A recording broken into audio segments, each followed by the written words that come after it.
Chapter 2. Road to Chernobyl.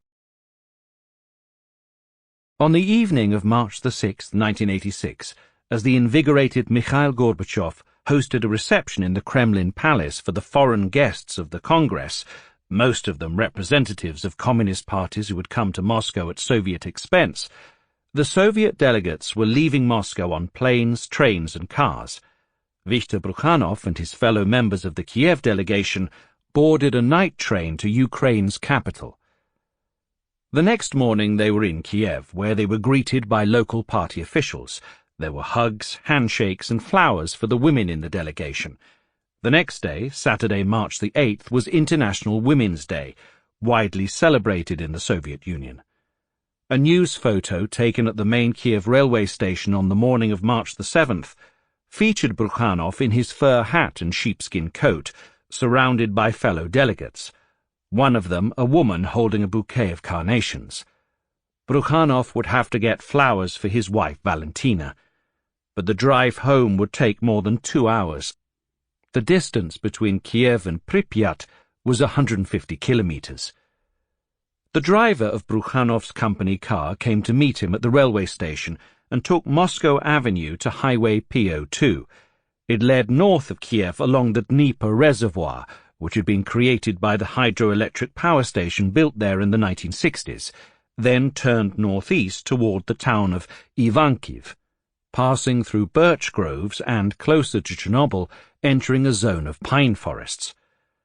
Brukhanov had first travelled the Kiev-Pripyat highway by bus in the winter of 1970, when the city of Pripyat did not yet exist. He was young and full of enthusiasm. Becoming director of a nuclear power plant at such an age was quite an accomplishment, but for a while there had been no plant to talk about. Brukhanov had yet to build it. The plant, his own offices, along with a home for his family, which included his wife Valentina, their 9-year-old daughter, Lilia, and 1-year-old son, Oleg.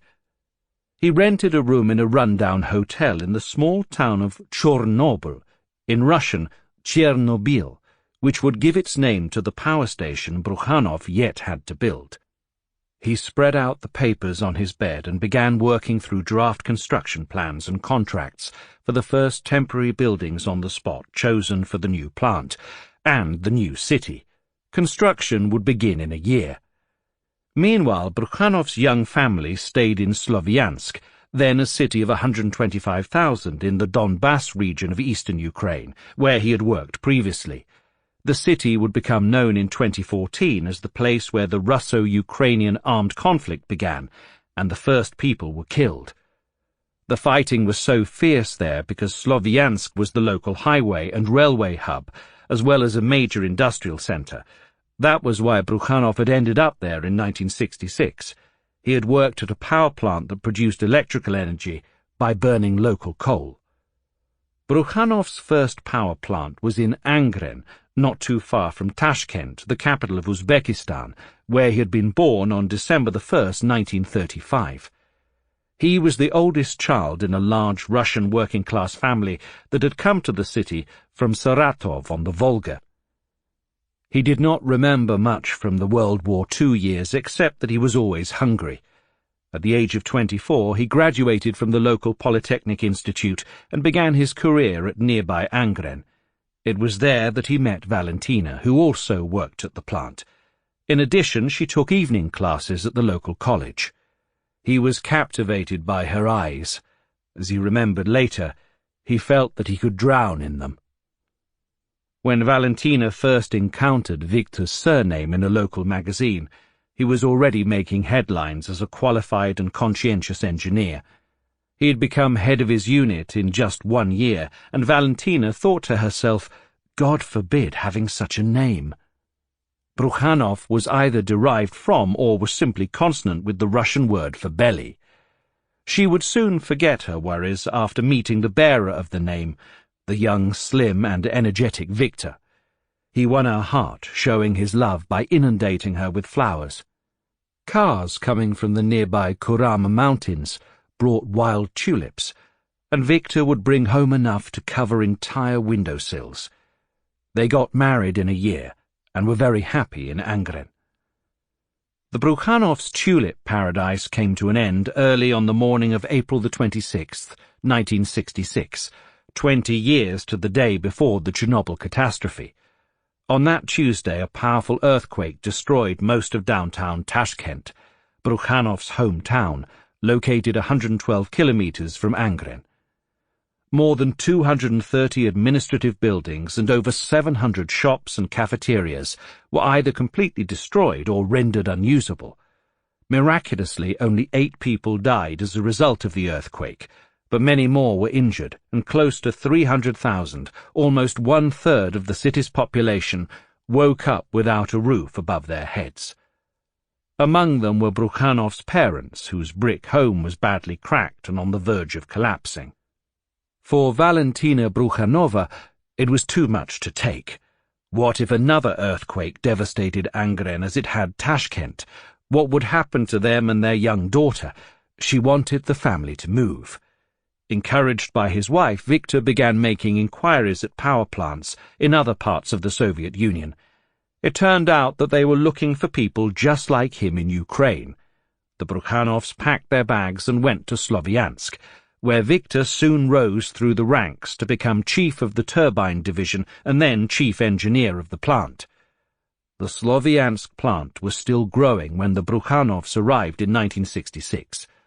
A new unit, the largest in the Soviet Union, as Viktor later recalled, was under construction. He embraced the challenge and soon showed himself a capable engineer and organizer once again. The start-up phase for new units was especially challenging, but Brukhanov managed the stress with aplomb, dealing simultaneously with construction crews that missed critically important deadlines and electricity production quotas. A hard-working, competent and calm man of few words, Brukhanov seemed to have been born for such situations. That got him noticed in Kiev, and in the spring of 1970 he was offered a job that would require the kind of qualities he had shown in Slovyansk, but on a much larger scale. The authorities wanted to put him in charge of the construction and then the operation of a new power plant to be built in the environs of Chernobyl, far away from the coal fields of either Uzbekistan or Ukraine. The new plant did not need coal. It would run on nuclear fuel instead. It was a difficult decision for the young engineer. He asked Valentina for advice. She was afraid. It was a nuclear power plant, after all, and Viktor was a turbine specialist who knew nothing about reactors and nuclear power. But a power plant was a power plant, they told him in Kiev. The superiors in Moscow agreed. There were few nuclear engineers available to build plants when the nuclear energy industry was just getting on its feet. Brukhanov accepted the challenge. But before becoming an expert in nuclear energy, he would have to become well-versed in construction, a difficult task and initially a thankless job. He would regret his choice at first, but change his mind later. "I regret nothing," he would tell a correspondent on the eve of his 50th birthday in December 1985. There were even fewer reasons to regret anything in March 1986, when Brukhanov returned from the party congress in Moscow and got into his company car at the Kiev railway station to drive back home to Pripyat. The Kiev-Pripyat highway was a narrow 2-lane road with a large amount of traffic. Both the nuclear power plant and the satellite city depended on it for many of their supplies. Brukhanov's driver knew the Kiev-Pripyat road almost by heart. His boss was constantly going back and forth between the two cities. Party bosses, ministers and heads of departments were all in Kiev, and the director had to travel there for numerous meetings. Then there were thousands, if not tens of thousands, of permits and other documents that needed signatures and stamps that could be obtained only in Kiev. After a drive of almost 2 hours through forested countryside, still covered with snow, Brukhanov's car finally approached Chernobyl. On the left was a concrete structure with the name of a city and a monument to Vladimir Lenin. Ahead was a central square that was rather large for a town that did not exceed 14,000 inhabitants. Despite the construction of the nuclear power plant and the rapidly growing city of Pripyat, a dozen kilometers to the north, Chernobyl had managed to stay almost the same as it had been 10, 20, or even 30 years before it gave its name to the plant. While Pripyat had become a symbol of the industrialized socialist future, Chernobyl remained an embodiment of the rural pre-socialist past. The city on the Pripyat River and the port that had provided livelihoods for generations of its inhabitants featured numerous buildings dating to pre-Soviet times. The settlement of Chernobyl was first mentioned in a Kievan chronicle in 1193. It stood on the hunting grounds of the Kievan princes, who ruled a vast medieval realm extending from the Carpathians in the west to the Volga towns in the east.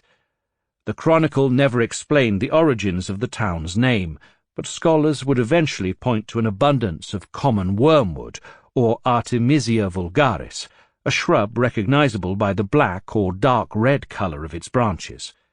Chorny is the Ukrainian word for black. Thus, the shrub gave its name to Chernobyl, or Chernobyl, allowing future generations to associate the Chernobyl catastrophe with the biblical prophecy about a star called Wormwood. The third angel sounded his trumpet, reads the book of Revelation, and a great star, blazing like a torch, fell from the sky on a third of the rivers and on the springs of water. The name of the star is Wormwood. A third of the waters turned bitter, and many people died from the waters that had become bitter. The common wormwood, after which the town of Chernobyl was named, is not exactly the same shrub as the wormwood, Artemisia absinthium, mentioned in the Bible, but it was close enough for many, including President Ronald Reagan, to conclude that the Chernobyl accident was prophesied in the Bible. The biblical prophecy aside, Chernobyl remained the capital of the North Ukrainian wilderness for most of its history. In early modern times, the rule of Kievan princes over the region was replaced by that of Lithuanian Grand Dukes, and then of Polish kings. The Cossacks claimed the territory in the mid-17th century, but after a few years they had to cede it to the Poles. The town became the private property of local nobles and magnates. Mainstream history has forgotten most of Chernobyl's rulers and residents, with the exception of one young woman, Rosalia Lubomirska, a daughter of the town's owner, who had the misfortune of travelling to Paris at the time of the French Revolution. Maximilien de Robespierre put her on trial for close ties with the royals and alleged conspiracy against the revolution. Rosalia died on the guillotine in the French capital in June 1794. She was 26 years old. Her image survived on a wall tile in her old Chernobyl palace, which was later turned into a neurology ward of the local hospital.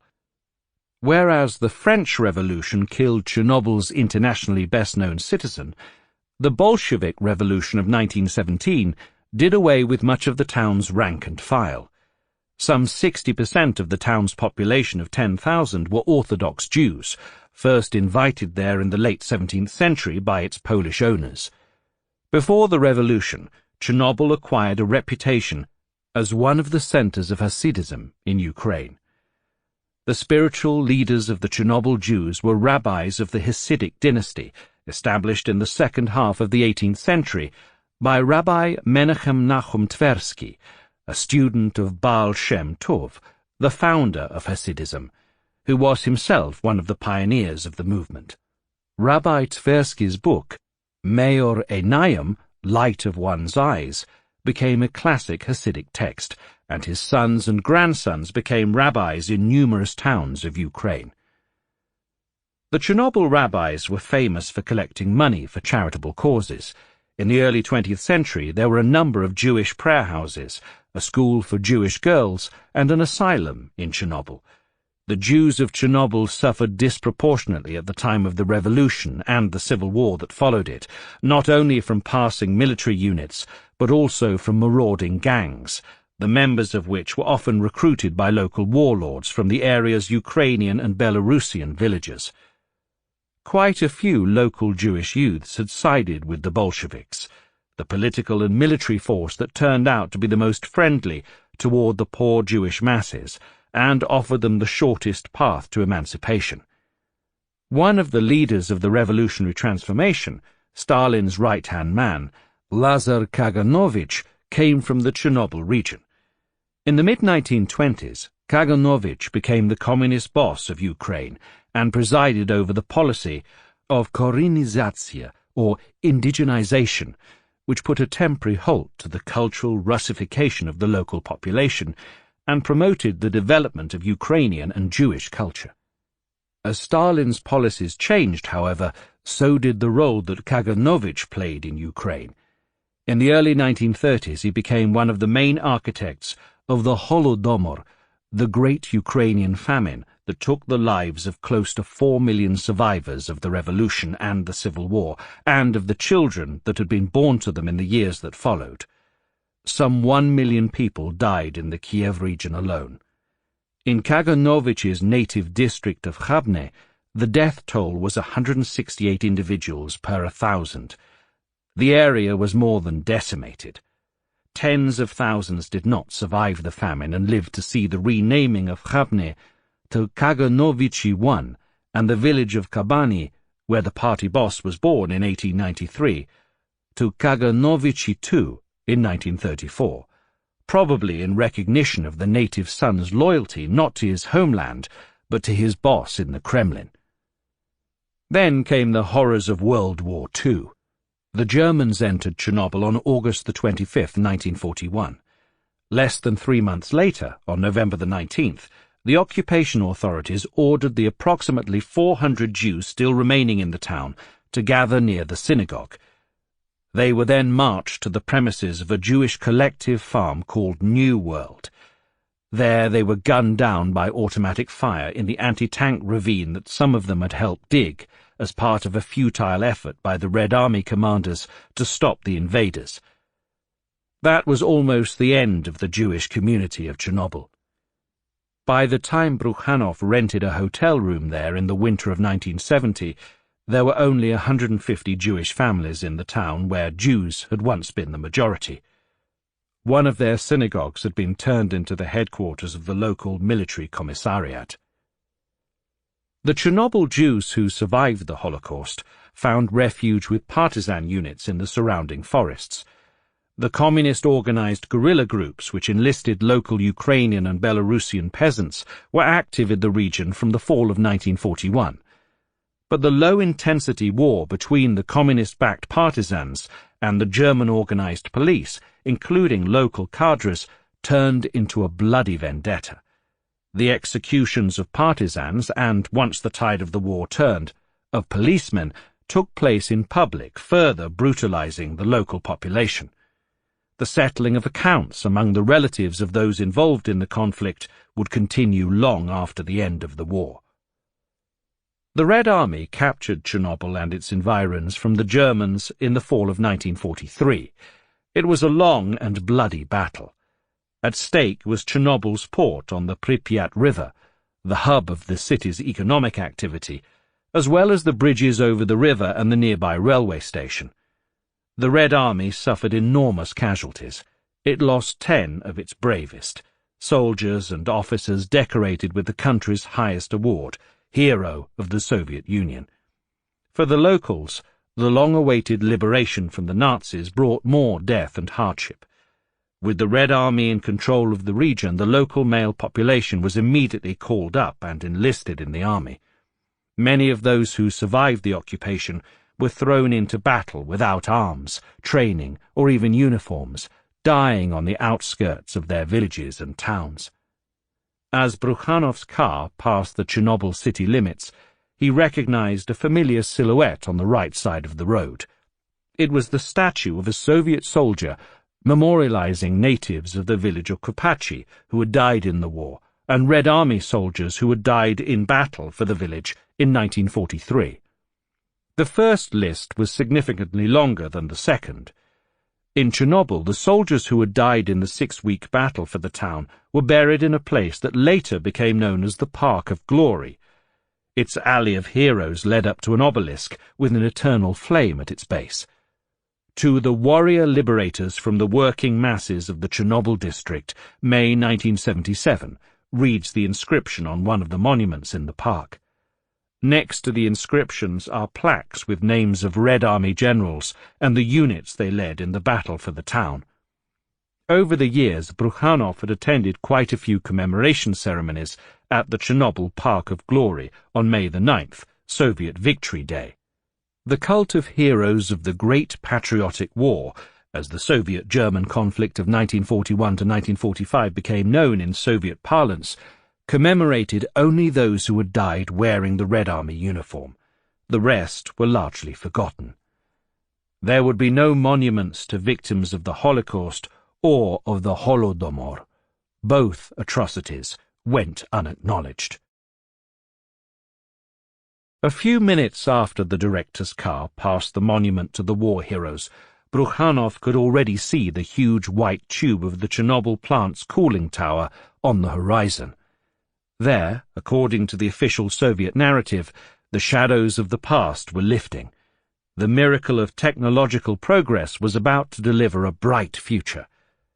To the right of the canal that the car was following, there appeared the walls of Unit 5, which was still under construction and surrounded by tall, powerful cranes. Then the white walls of the operating units came into view. Units 3 and 4 were joined together in one huge building. Units 1 and 2 were separate. The area near the village of Kopachy had been chosen as the construction site of the nuclear plant in December 1966. The search for the right place had begun a year before that, with a memo from the deputy head of the Ukrainian government, Oleksandr Shcherban, to the Central Committee of the Communist Party of Ukraine, CPU. A former vice president of the Ukrainian Academy of Sciences and an early enthusiast of nuclear energy, Shcherban had decried the lack of electrical power-generating facilities in Ukraine, predicting a possible slowdown of the republic's economic development if new sources of energy were not found promptly. Shcherban knew that 2 nuclear power stations had been launched in Russia in 1964 and advocated the construction of 3 such stations in Ukraine, one in the south, another in the west, and a third in the area around Kiev. He was soon backed by his superior, the head of the Ukrainian government, Volodymyr Shcherbitsky, and Shcherbitsky's boss, the first secretary of the CPU, Petro Shelest, who was also a member of the All-Union Politburo. Shelest wrote to Moscow demanding that Shcherban's proposal be included in the Union's plans for the construction of new nuclear power stations. In response, the Union government approved the building of 1 nuclear power plant in Ukraine.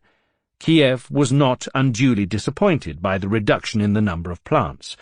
The important thing was that the Republic was getting on the nuclear bandwagon and acquiring what was then considered cutting-edge technology. In the fall of 1966, Volodymyr Shcherbitsky issued a decree ordering the start of the exploratory work for the construction of what was then known as the Central Ukrainian Nuclear Power Plant. The commission, formed in Kiev in November of that year, soon concluded that there was no better place to build the plant than the area near Kopachy. It was a fairly large settlement with more than 1,000 inhabitants, but surrounded by a sparsely populated area. The village was distant enough from big cities and towns as well as from the resort areas. Another site was turned down because it was too close to such an area. It was also close to the Pripyat River, which was essential for the functioning of a nuclear plant, but its location was not a marshland. No less important was the site's proximity to a railway station. The railway had been built during the first Soviet 5-year plan. Its construction begun under the Chernobyl area's native son, Lazar Kaganovich. True, there were also some problems with the location. Underground waters were coming too close to the surface, and a great deal of soil would have to be brought in to ensure a solid foundation for the buildings. Kopachy was distant from sources of construction materials, including rocks and granite. Only sand was available locally, but the surveyors considered those problems manageable. Because the area was not very agriculturally productive, converting it to an industrial site would have little impact on the rural economy. The future plant's cooling pond, the reservoir needed for the functioning of the plant, would take up the biggest chunk of the territory allocated for the construction of the plant and the satellite city, altogether more than 1,400 hectares, or 3,460 acres, of pasture land, 130 hectares, or 320 acres, of forest, 96 hectares, or 240 acres, of cultivated land, and 50 hectares, or 120 acres, of gardens planted by the local population. Kopachy was ruled to be the best of the 16 locations considered by the Commission. The name of the facility was eventually changed from the central Ukrainian plant to the Chernobyl plant. The center had moved north to the very border with Belarus. There is no indication that the Belarusians were ever consulted. The construction of the plant began on Brukhanov's watch. In the summer of 1970, he moved his headquarters from the rented hotel room to an office of less than 6 square meters in a mobile construction workers' barrack. From there, he commanded his growing cohort of engineers, checked on the construction crews, and visited high offices in Kiev and Moscow. Grigory Medvedev, who came to the Chernobyl plant in the winter of 1971 to take the position of a deputy chief engineer, had idyllic memories of Chernobyl at the start of construction. There was a sparse forest of young pines all around, with an intoxicating atmosphere unmatched anywhere else. There were sand hills covered with a low-growth forest, and patches of pure yellow sand against a background of deep green moss. No snow to be seen. Green grass warmed by the sun dotted the area, silence, and a sense of primeval creation. The silence did not last very long. Excavators working around the clock soon removed some 700,000 cubic meters of soil for the foundations of the new unit. In August 1972, Petro Neporoshny, the all-Union Minister of Energy and Electrification, visited the site himself to witness the first pouring of concrete. Speeches were delivered and pledges made, but it would take much longer than the authorities expected to complete construction and make the reactor operational. It was supposed to be up and running in 1975, but there were problems with the supply of reactor parts and related equipment. In April 1975, with the original deadline all but missed, Volodymyr Shcherbitsky, who had been promoted from head of government to party boss of Ukraine, appealed directly to Moscow. Things finally started moving, and the requisite equipment arrived. In August 1977, the first nuclear fuel was loaded into the core of the reactor. In September, it began operation and was connected to the grid, and in December, Brukhanov signed the documents declaring the reactor fully operational. It was only then that Brukhanov made the transition from director, mainly responsible for the construction of the plant, to director predominantly responsible for its operation. The year 1977 will go down in the history of Soviet atomic energy as the year of the birth of an energy giant on the Pripyat. He wrote with satisfaction in one of Ukraine's leading newspapers at the end of the year. A new era had indeed begun. In December 1978, Unit 2 was connected to the grid. 3 years later, in December 1981, Unit 3 produced its first electricity, and Unit 4 followed in December 1983. The December dates of completion of units or their connection to the grid were not coincidental. The pressure to launch reactors before the end of a given year was enormous. Party leaders and ministry officials wanted to present achievements in their annual reports, while construction crews and operational personnel would not get their hefty bonuses if they did not complete planned tasks by year's end. Interestingly enough, no one could speak aloud of the impossibility of going on stream in a given year until December 31st, recalled Anatoly Dyatlov, a nuclear engineer who first arrived in Pripyat in 1972. None of the units were completed on time. Upon his arrival, Dyatlov noticed a slogan above the entrance to the dining hall calling on construction workers and engineers to launch the first reactor in 1975. As 1975 passed without a working reactor, they changed 5 to 6 and then to 7. Every year representatives from the ministry would come and insist on a new unrealistic date that everyone knew could not be fulfilled. And at first there would be jitters because of strict insistence on fulfillment of a timetable that was incapable of fulfillment from the moment of its creation, remembered Dyatlov. Tough production meetings and summons to work at night. Delays inevitably increased, vigilance fell off, and normal work began, until the supervisor's next visit.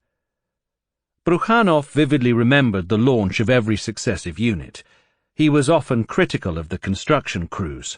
At a meeting of the party committee for the city of Pripyat, he chastised them, saying, "Incompetence in production, that is, in the plant workshops, makes itself felt on construction sites in poor quality parts and poor work. Take something as simple as calculating corners, crooked openings for doors and windows, crookedly nailed finishing elements, wrong angles in the installation of plumbing." Brukhanov was in a difficult position. He was the one who had to sign papers attesting to the satisfactory completion of the work. The bosses, for their part, wanted to report the fulfillment of plans, and the construction workers wanted their bonuses. But Brukhanov was responsible for the operational soundness and safety of the units. The problem was that the government was at once contractor and client. The plant and the construction directorate both reported to the same bosses at party headquarters in Kiev and Moscow. If Brukhanov complained too much about problems with the work done by the construction directorate, he could easily lose his job. Finally, Brukhanov's car approached Pripyat, the city that had been built before his own eyes and with his active participation. Sometimes he thought he had had enough of the place. He would feel tired and want to try something else. They had asked him in Moscow whether he would be interested in going abroad, for example, to help build a nuclear power plant in Cuba, where Soviet architects and engineers had begun construction of the country's first nuclear reactor in 1983. But those were moments of weakness. Brukhanov stayed in Pripyat.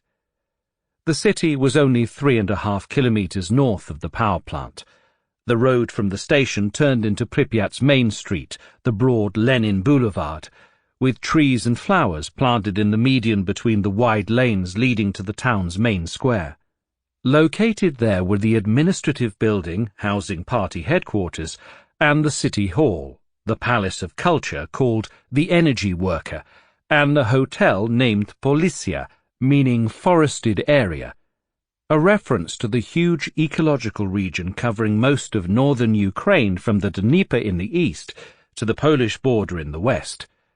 The main square was at the intersection of the city's two main boulevards, one named after Lenin and the other, perpendicular to it, after the founder of the Soviet nuclear program, Igor Kurchatov. On the corner of the two boulevards, facing the square, stood the town's White House, a 9-story apartment building that housed the city's elite. Brukhanov's apartment was on the 4th floor. It was his second home in Pripyat. The first was located farther down Lenin Boulevard, in the first apartment building to be built in Pripyat in 1971. Back then he had needed permission from a party secretary in Kiev to move in. So scarce was housing in the city during its first years of existence, and so careful was the party not to offend the working class by creating the impression that it favoured managers over workers when it came to goods and privileges. The new town was supposed to be an embodiment of socialism, with no private cottages allowed. The planners projected that by 1975 it would house close to 12,000 plant and construction workers. By 1980, as the third and fourth reactors were to come on stream, the number of people dwelling in the city was expected to grow to 18,000. The population would then decline to slightly more than 17,000 and stay at about that level for the next 5 years. In fact, Pripyat grew much faster, attaining a population of almost 50,000 by 1986. Housing remained a problem. The leaders of the Komsomol, the Young Communist League, the youth branch of the Communist Party, had given the city of Pripyat and the Chernobyl power plant the status of a Komsomol construction site, recruiting young people all over the Soviet Union to join its workforce. But most of those who came to work in Pripyat needed no special encouragement. Problems with housing were common in Soviet cities, and in Pripyat housing was being built faster and better than anywhere else. The city enjoyed special status in the country and the Republic with regard to supply of consumer goods and agricultural products, because the nuclear industry was still very close to the military-industrial complex with its special privileges. By the mid-1980s, it had become impossible to buy cheese or sausage in most of the towns and big cities of the Soviet Union, but those products were freely available in Pripyat. The signs in the local supermarket did not lie in that regard. More difficult was the situation with fresh meat, which was often supplemented with lard and bones, but then at least there were villages around the town where meat and milk could be bought. Life was relatively good in Pripyat, and many, especially from the neighbouring villages, wanted to move there. Once in the city, often as construction workers, they all wanted to work at the nuclear plant, where bonuses could be earned for fulfilling and over-fulfilling production quotas. Most people who came to the new city were young, and many were unmarried. The average age of those living in Pripyat in 1986 was 26. There were 18 dormitories in the city for singles, and most apartments were designed for young families. Not only were most inhabitants young, but their children, when they had them, were young as well. In the 5 local elementary schools there were as many as 15 parallel classes, each with no fewer than 30 students. Most rural schools, by contrast, had barely enough students for one class. In most urban schools there were only 3 parallel classes running at most, and there was no sign of this trend slowing. More than 1,000 newborns were welcomed to the city every year. There were 2 stadiums and 2 swimming pools, one of which qualified for international competitions. Brukhanov was proud of what he had helped to build in the city, but also annoyed that he often had to divert funds and resources from the plant for construction projects in Pripyat. The city was run separately from the plant by the party and local authorities, but as the city's coffers were often empty, while the power plant had an enormous budget, the local party authorities kept importuning Brukhanov to chip in and build new facilities for the city. Brukhanov could keep the local party bosses at bay, but he could not say no to the party officials on the regional and republican levels. They outranked him in the party-state hierarchy. Especially pushy was the first secretary of the Kiev Regional Party Committee, Serhii Revenko, who would become Gorbachev's chief of staff in 1991. In the mid-1980s, Revenko convinced Brukhanov to build the second swimming pool, which would meet international standards. Then he came up with plans for a skating rink. Brukhanov bristled at this. There was nothing of that class in all of Ukraine, but I was supposed to build it in my little town, he recalled later. Still, he went along with the request. Brukhanov realized that his own workers needed sports facilities and would benefit from them. The same was true of the shops, as the architects had planned for only one supermarket. The city needed more, and Brukhanov found money for them, occasionally misleading the banks. He would borrow funds for the plant and spend them on the city. We get used to the abnormal and begin to accept it as something like the norm. That is what's so terrible, he complained to a reporter a few months before the party congress in Moscow, referring to the need to take care of the city's problems when his time and energy were needed at the plant, to ensure its safety, among other things. In those second-rate circumstances, the main thing is to ensure the reliability and safety of our work, said Brukhanov, continuing his litany of complaints. Whatever you say, we are no ordinary enterprise. God forbid that we suffer any serious mishap. I'm afraid that not only Ukraine, but the Union as a whole would not be able to deal with such a disaster. But for now, Brukhanov could put such disturbing thoughts aside. He was finally home. International Women's Day lay ahead, a chance to greet his wife and spend time with friends and colleagues. His daughter no longer lived with them. She and her husband were about to graduate from medical school in Kiev. The Brukhanovs would have to greet her over the phone, but they soon hoped to host the young couple in Pripyat. They were expecting a child, and Brukhanov would become a grandfather. He had worked hard for everything that he had achieved in life, but he had to admit that life was treating him pretty well. The year 1986 seemed to be off to a particularly good start. First, there was his participation in the party congress in Moscow. Then there were rumours that he was poised to be awarded the star of Hero of Socialist Labour. Of course, it would mean fulfilling and over-fulfilling his production quotas, but that was nothing new. He had done it before. On the morning of the next day, March the 8th, the main regional newspaper published a photo of a smiling Brukhanov surrounded by other delegates to the Congress upon their return to Kiev. He looked reserved, perhaps a little tired, but generally happy and satisfied, a man in control of his destiny and that of the people around him.